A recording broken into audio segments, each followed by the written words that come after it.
Assalamualaikum warahmatullahi. Masih lagi saya hendak berbicara berkenaan dengan menu rahmah. Saya rasa mungkin ramai yang dah tahu. Sayalah antara mereka yang cukup lantang mengkritik menu rahmah ini. Bukanlah saya hendak mengkritik para peniaga yang menyediakan menu rahmah tersebut. Tetapi yang saya kritik ialah kerajaan. Cara kerajaan melaksanakan menu rahmah ini. Cara kerajaan menganjurkan menu rahmah ini dan sebagainya. Saya memang mengkritik pelaksanaan menu rahmah ini kerana apa?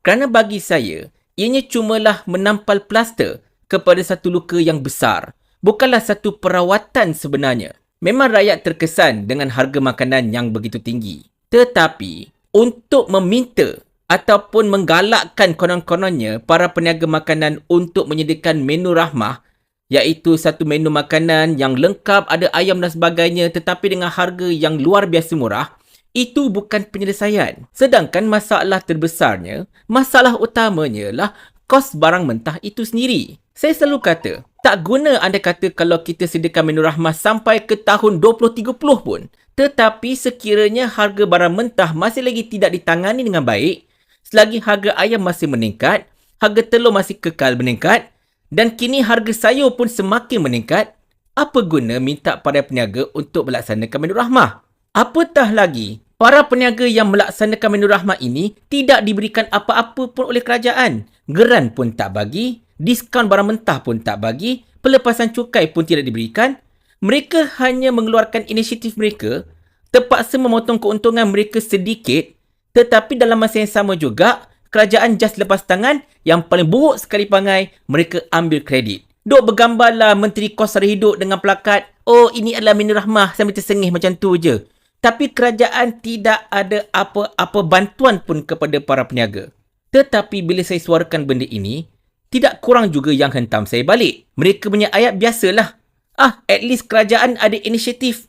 Engkau memekak-mekak, mengkritik ni, apa yang kau dapat bagi? Apa yang kerajaan lama dah bagi? Apa kerajaan lama dah tolong sebagainya? Tuan-tuan dan puan-puan sekalian, inisiatif kerajaankah menu rahmah ini sebenarnya? Kerajaan cuma menompang nama sahaja. Ini bukan projek kerajaan. Kerajaan tidak keluarkan satu sen pun. Sebaliknya hanya menyompang glamour hasil daripada usaha para peniaga. Seandainya kalau kerajaan memang mengeluarkan dana sedikit untuk membantu para peniaga ini melaksanakan menu rahmah, fine, tak ada masalah. Seperti mana yang dilakukan oleh kerajaan Najib Razak dengan menu Rakyat Satu Malaysia Satu kita dahulu.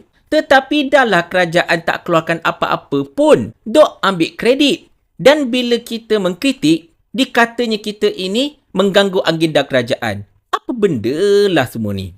Tetapi kini semakin ramai peniaga telah meluahkan rasa berat mereka untuk meneruskan menu rahmah ini. Sebagai contoh, Puan Farhanah, pemilik Farhanah Catering yang memperkenalkan menu Farhanah, iaitu ala-ala menu rahmah lah, dia guna nama dia, pun menyatakan dengan jelas, kalau kerajaan nak kami teruskan menu rahmah ini, supportlah sikit. Jangan serahkan bulat-bulat kepada kami untuk menentukan costingnya. Dan yang terkini, bos besar Maidin, Datuk Amir Maidin pun bersuara, mengatakan bahawa kalau kerajaan tak buat apa-apa berkenaan dengan kos barang mentah, menu rahmah Maidin ini hanya mampu dapat bertahan selama 3 bulan saja. Lebih dari itu, minta maaflah kami angkat tangan sebab kami tak mampu lagi dah nak tanggung kos yang semakin meningkat. Nampak tak? Perusahaan besar seperti Maidin pun terjejas, terkesan dengan pelaksanaan menu rahmah ini di mana barang mentah masih lagi kekal pada takuk yang tinggi, apatah lagi peniaga-peniaga kecil yang lain. Tetapi segala luahan, segala kritikan kita tidaklah begitu sia-sia sangat. Kerana pada 10 hari bulan Februari hari itu, Timbalan Menteri iaitu Fuziah Saleh berkata kerajaan sedang mempertimbangkan bantuan ataupun sokongan kepada para peniaga yang menyediakan menu rahmah tersebut. Tetapi sekarang dah 13 hari bulan, masih lagi belum kedengaran apa-apa. Tapi itulah, bila rakyat dah menyalak, bila rakyat dah beritahu benda ni tak betul, benda ni kena ada penambahbaikan, barulah terhegeh-hegeh nak kaji itu, nak kaji ini, nak pertimbang itu, pertimbang ini. Kalau rakyat tidak buka mulut, sampai kesudah anda akan claim menu rahmah ini, tetapi dalam masa yang sama juga lepas tangan tidak membantu para peniaga. Tetapi tuan-tuan dan puan-puan sekalian, sekali lagi saya tegaskan, menu rahmah bukan penyelesaian. Menu rahmah cumalah seperti plaster yang menampal luka yang begitu besar. Sedangkan luka yang paling besar itu, penyakit sebenar yang melanda masyarakat sekarang ini ialah harga barang mentah yang tinggi, yang tidak turun-turun lagi setakat ini. Itu sepatutnya menjadi keutamaan kerajaan.